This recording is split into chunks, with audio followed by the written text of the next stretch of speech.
자, 여러분 이번 시간 저희요 재경관리사 7월 달에 시험이 있었죠. 자, 소득세법에 어떤 내용이 나왔었는지 같이 한번 살펴보려고 합니다. 자, 제가 법인세법 설명할 때도 이야기 드렸는데요. 근데 우리 소득세법 같은 경우에도 마찬가지. 자, 재경관리사에 대해서 지금 시작해볼까 하시는 분들 이 강의 무슨 얘기야 라고 생각하실 겁니다. 자, 이 강의는요 시험을 보러 가기 직전에 작년에 이런 내용들이 나왔구나, 혹은 이제 작년이 아니라 저 같은 경우는 올해 7월에 시험을 보았기 때문에 올해 7월 달에 어떤 내용이 나왔구나 라는 걸 같이 한번 문제를 통해서 파악하는 내용이니까요. 시험 준비가 조금 덜 되셨다고 한다면 준비를 조금 더 하고서 이 강의는 남겨두셨다가 나중에 들으셨으면 합니다.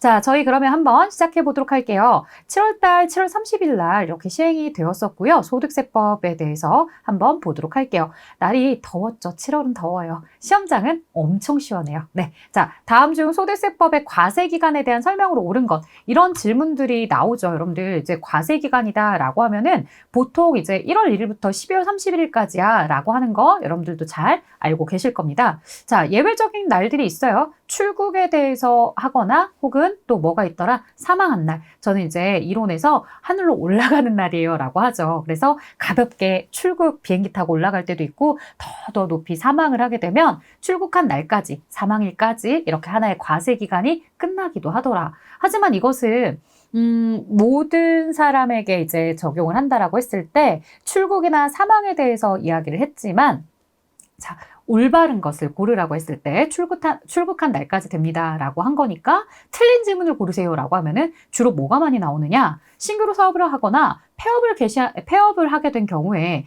1월 1일부터 폐업일까지다, 혹은 신규로 사업한 날부터 12월 31일까지다. 이런 문장이 굉장히 자주 나오죠. 하지만 폐업일이나 신규로 사업한 것은 과세기간에, 즉 소득세법의 과세기간에는 영향을 주지 않는다는 걸 여러분들은 더욱더 주의해서 기억하셔야 됩니다. 자, 왜냐? 이 개인이 사업소득만 있는 건 아니죠. 1월 1일부터 12월 30일까지 사업소득은 폐업을 해서 종료가 되었다 하더라도 나머지 이자, 배당, 근로소득들이 다 있기 때문에 다 같이 종합해서 과세를 해야 되니까 신규로 사업을 개시했거나 폐업을 했다라고 해서 과세기간을 바꿀 수는 없어요.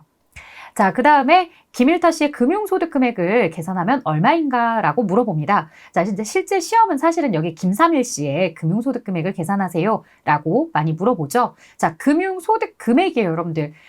금융소득이다 라고 하면은 이자와 배당소득에 대해서 이야기를 하는데요. 이 이자와 배당소득에 대해서 이야기할 때 이들은 필요경비는 없습니다. 오히려 이자 소득이다, 배당 소득이다 라고 했을 때 필요경비로 차감하는 것보다는 이 배당 소득에 대해서 그로스업이다 라고 해가지고 이 배당 가산액을 더해가지고 금융 소득 금액을 이렇게 계산하도록 하고 있었죠.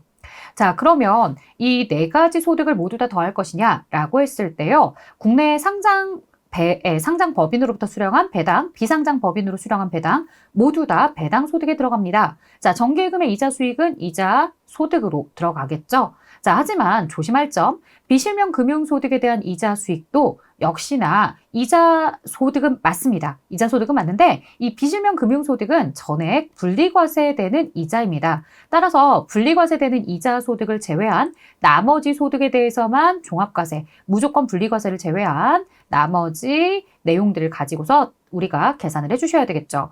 나머지 내용들에 대해서 보시면 2,500이 나오게 되는데요. 이 2,500에 대해서 그로스업을 적용하실 때 500의 이자 소득, 그리고 이제 2천만 원까지는 우리가 그로스업을 적용하지 않기 때문에 나머지 배당 소득들 중에서 1,500은 어디에 해당하는 거다? 이 우리가 그로스업을 하지 않는 금융소득으로 들어가 주셔야 되는 거죠. 자, 이 녀석이든 상관없어요. 어쨌든 두 가지 금액을 다 합쳐서 1,500이 이렇게 그로스업이 적용되지 않는 이자 소득으로 들어가고, 나머지 500에 대해서는 뭐를 하셔야 되겠다? 그로스업. 그래서 배당 소득 가산율 11%다라고 했기 때문에 1.11로 진행을 해주셔야 되겠죠.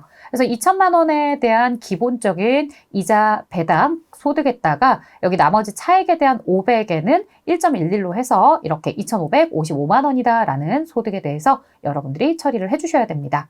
자, 이런 내용들이 있었고요. 그 다음 계속 보도록 할게요.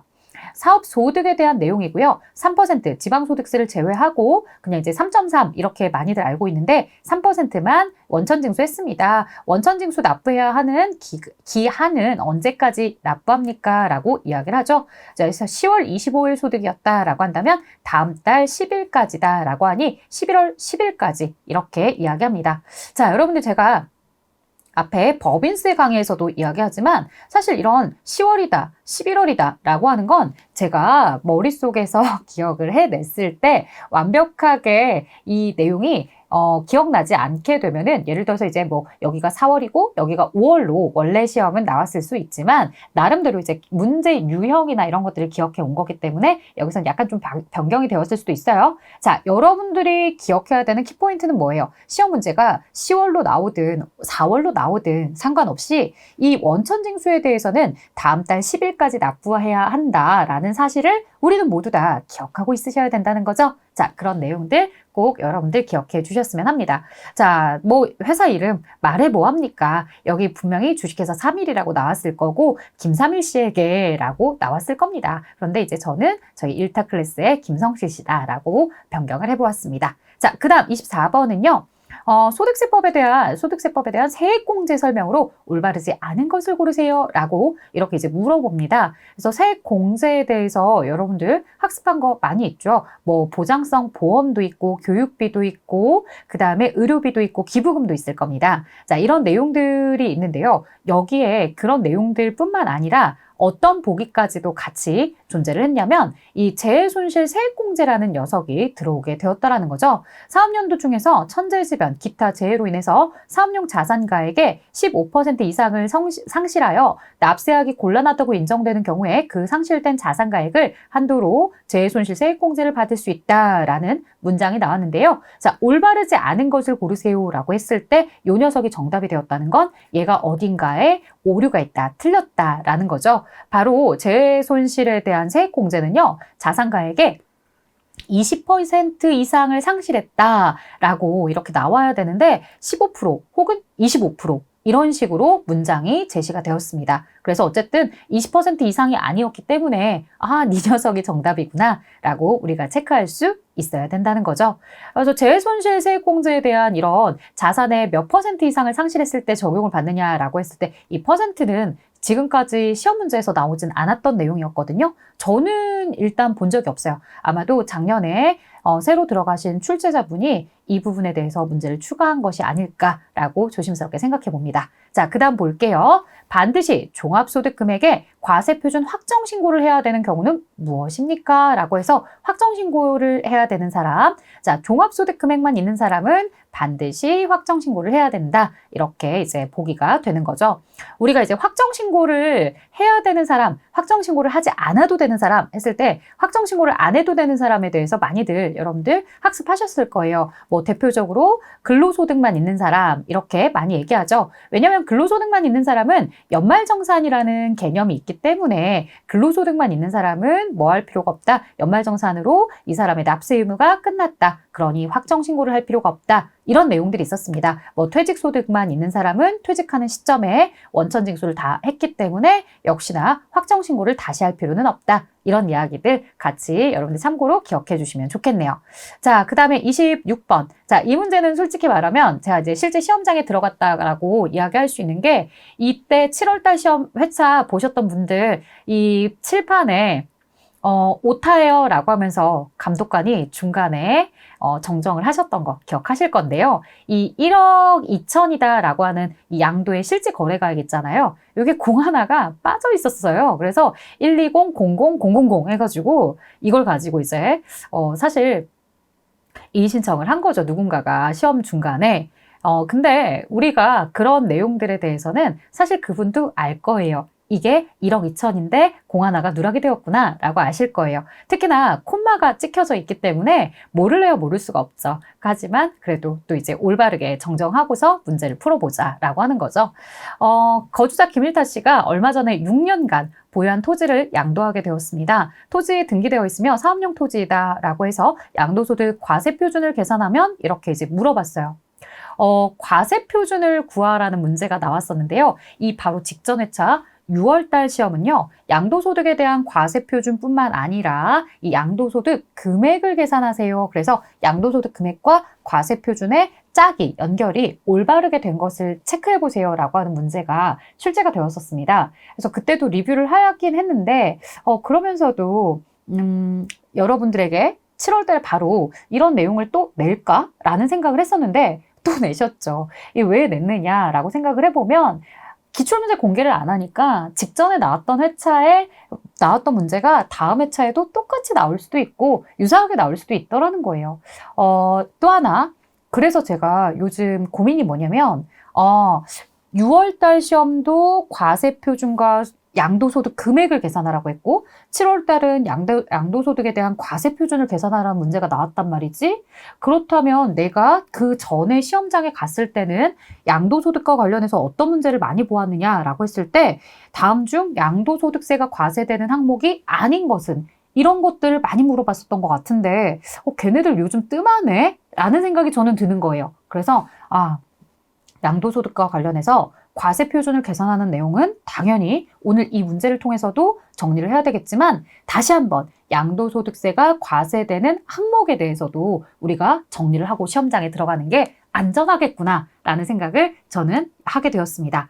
자, 다만 동토지의 실지 양도 비용이 있습니다. 그래서 양도 비용은 지금 현재 300만 원이다라고 하는데요. 이 기준시가나 개별 공시지가는 필요하지 않죠. 그리고 이제 장기보유 특별공제율이 12%, 6년 했다가 곱하기 2 하시면 12%가 나오기 때문에 사실 문제를 알려주지 않아도 여러분들이 12%라는 걸 알게 되겠죠. 근데 보통은 이렇게 알려주십니다. 그래서 12%를 가지고서 그러면 양도가액이 1억 2천, 그 다음에 여기 취득가격은 비용으로서 7,200, 그리고 비용이 또 있다 300. 이렇게 해서 양도소득 금액부터 계산을 하겠죠. 자, 양도 차익에 대해서 먼저 이제 산출을 한 걸 보면은요, 이 1억 2천의 실지 거래에 대한 매도 양도한 가격, 그 다음에 그들에 대한 취득원가, 그리고 관련 비용을 차감해서 양도소득 금액의 양도 차익이 나오죠. 이게 소득 금액이 아니에요. 양도 차익이에요. 양도 차익에다가 이제 여기에 장기 보유에 대한 특별공제를 차감하게 되면은 이 금액이 바로 양도소득 금액이라고요. 6월 달엔 얘도 물어봤었어요. 근데 7월엔 얘는 아니었어요. 얘보다 한 단계 업그레이드를 시켜서 아예 얘를 물어보는 거죠. 그래서 실제 시험 보기에 보면 얘도 양도소득 금액도 보기에 있어요. 그러면 학습이 좀 애매모호하게 된 친구들은 양도소득 금액을 딱 산출해서 나오니까 답이 있어. 나 이거 답인가 봐.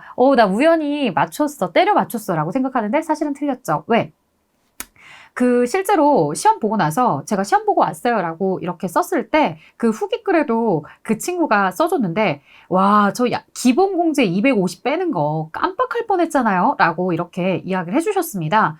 양도소득 금액에다가요 무조건 이제 등기된 자산에 대해서는 기본 공제로서 우리가 250만 원을 공제하고 있죠. 250만 원은 변동사항이 없어요. 250 그대로 공제를 해서 나머지가 바로 양도소득 과세 표준이다 라는 걸 여러분들 꼭 기억하셔야 됩니다. 그래서 이 양도 차익부터 소득금액 과세표준 구하는 요 3단계는 여러분들 반드시 기억하셨으면 합니다. 자, 다음 보도록 할게요.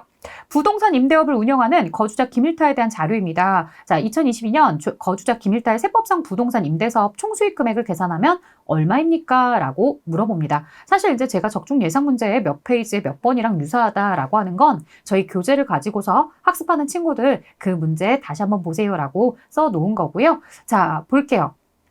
부동산 임대사업의 총수익 금액? 그럼 뭘 떠올리시나요, 여러분들? 월세? 뭐 월세가 떠오를 수도 있겠죠. 근데 월세뿐만 아니라 그 문제는 간주임대료까지도 같이 계산을 해야 되는 거죠. 그래서 여러분들 요 문항번호 제가 넣어놨으니까요. 이 문제에 대해서 더 풀어보시고 싶은 분들 해당하는 적정 예상 문제 페이지 들어가셔서 문제 풀어보시고요. 월세 소득과 간주임대료 소득을 이렇게 두 가지를 다 합쳐야지만 총수익 금액이 될 수 있다는 거 이걸 반드시 꼭 기억하셨으면 좋겠습니다. 특히나 이 날짜에 대해서 우리가 계산을 한다고 했을 때 여기 왜 181일이에요? 라고 이렇게 물어보시는 분들이 있을 텐데요. 이 세법상 부동산 임대 기간이 나올 겁니다. 근데 기간이 나오는데 6개월 정도 기간밖에 안 될 거예요. 그렇기 때문에 365일 중에 181일만 대상이 됩니다. 라고 이렇게 처리를 하게 된 거죠. 자, 그리고 이제 그 임대소득과 관련해서 이자가 있었으면 차감하고 나머지 차액에 대해서 여러분들이 간주임대료로 계산하는 문제였습니다. 그래서 여기 월세소득과 그리고 간주임대료 두 가지를 더해서 총수익 금액을 계산하는 거 반드시 정리하고 가자. 자, 그 다음에 종합소득 공제에 대한 설명이다. 올바른 것은 이렇게 물어봤습니다. 자, 이런 아버지의 나이가 76세. 우리 이건 여러분들 전산세무 2급 준비한 친구들이면 진짜 잘하죠. 60세 이상에 70세까지 넘어가면 경로우대가 된다는 거 잘 알고 계시고, 그 다음에 장애인이다라고 한다면 이제 장애인에 대한 공제도 가능하죠. 그래서 기본적으로 소득이 없다고 했을 때, 소득이 없을 때 나의 기본공제 대상자에서 150을 받는 거고요. 장애인 200에 경로우대 100만 원 모두 공제를 받을 수 있다. 맞는 표현이죠. 기본이 들어가기 때문에 추가 공제가 다 혜택이 되는 겁니다. 자, 그 다음에요. 이렇게 장애인과 배우자의 경우에는 소득의 요건을 고려합니다. 라고 써놓은 거 보면 아마 배우자가 보기에 있었는데 배우자에 대해서는 소득 요건 때문에 탈락이 되었구나. 그래서 가능한 사람은 이 사람으로서 아버지로서 체크가 되는 거구나. 라고 여러분들이 다시 한번 정리해 주시면 좋겠습니다. 자, 올바른 것 고르기였기 때문에 나머지 보기는 분명히 어딘가 틀린 부분이 있었겠죠? 자, 29번은 우리가 김일타의 2022년 급여 내역은 다음과 같다. 과세 대상 근로소득을 구하면 얼마인가? 라고 이렇게 물어봤습니다. 자, 근로소득을 구하세요 문제가 요즘 계속 나왔었어요. 그 얘기는 이제 여러분들에게 뭐가 나올 차례가 됐냐면 근로소득 공제를 구하세요 라고 하는 문제도 나오게 될 거예요. 근로소득 공제를 구하라기보다는 이 근로소득에서 근로소득 공제를 차감해서 근로소득 금액을 구하세요 라고 하는 문제가 나올 가능성이 매우 높습니다. 그래서 근로소득을 구하는 것뿐만 아니라 여러분들이 근로소득 공제를 차감해서 소득 금액을 구하는 것까지 문제 잘 풀어주세요. 이 적중예상 문제 184페이지 가보면 그런 유사한 문제들이 또 있을 겁니다. 자, 그래서 급여가 제시가 되었을 때 급여에 대해서 12개월로 계산을 해서 나오는 금액, 상여에 대해서는 뭐 상여 400%다라고 했을 때 상여의 금액, 그 다음에 이제 그 외에도 각종 수당들에 대해서 과세되는 수당들이 있을 거예요. 근데 만약에 이제 식대 같은 경우가 주어지는데 식대에 주어질 때 여러분들에게 이제 식대를 똑같이 10만 원으로 줄 수도 있지만 식대가 뭐 15만 원이다, 매월 15만 원이다 이렇게 제시가 되는 경우들도 있어요. 그럼 이제 초과하는 5만 원에 대해서 12개월을 곱하셔서 아, 이 금액 60만 원이구나. 이렇게 집계가 되는 경우들도 있으니까 그런 것도 주의해 주시고요. 자가운전 보조금도 마찬가지 20만 원까지만 비과세이기 때문에 만약에 자가운전 보조금을 25만 원씩 제공한다 그러면 이제 초과된 5만 원에 대해서 12개월에서 60만 원을 근로소득에 대한 내용으로 같이 집계해 주셔야 되겠죠. 이렇게 해서 이제 근로소득이 나오게 되고요. 만약에 근로소득 금액을 구하세요라는 문제가 나온다면 소득공제표를 줍니다. 이 소득공제에 대해서 여러분들이 꼭 암기하셔야 되는 건 아니고요. 소득공제표를 제시하고 있으면 이 4,100만 원 구간에 따라서 소득공제 차감하고 나머지가 소득금액으로 답을 찾으시면 됩니다. 자, 이제 30번에 대한 내용이고요. 기타 소득 금액에 대한 설명으로 올바르지 않은 것은 이렇게 기타 소득 금액에 대해서도 물어보고 있습니다. 각각의 파트별로 하나씩 문제가 다 나오기 때문에 어느 파트에서 소외되는 경우가 없어요. 사업소득 나오고요. 근로소득 나오고요. 기타 소득 나오고 이자 배당 다 나오죠. 그래서 어떤 파트든 여러분들 잘 봐주셔야 되는데요. 기타 소득 금액에 대해서는 어떤 문제가 나왔나 봤더니요. 국내에서 외국 사업자에 대해서 기타 소득 금액을 지급하는 자는 기타 소득 금액의 25%에 해당하는 세액을 원천 징수한다라고 하는데요. 기타 소득 세율은 25% 아니죠? 20% 세율로 과세한다. 그래서 역시나 세율과 관련된 문제가 또 한 번 나왔습니다. 그래서 재해손실 세액공제에 대해서도 세율을 한번 물어봤었고 지금 보시는 것도 기타 소득 금액에 대한 세율도 물어보고 있었기 때문에 특히나 이 회차는 이런 세율들에 대해서 다시 한번 물어보는 새로운 문제들이 많이 추가가 되었구나 라고 보겠네요. 자, 여기까지 여러분들 문항 번호 해서 쭉 봤습니다. 소득세법은 10문항 정도 출제가 되죠. 저는 이제 편의상 여러분들 문항 번호에 대해서 21번부터 30번까지 이렇게 가지고 왔지만 실제 시험에서는 우리에게 61번부터 70번까지입니다. 이렇게 아마 출제가 되죠.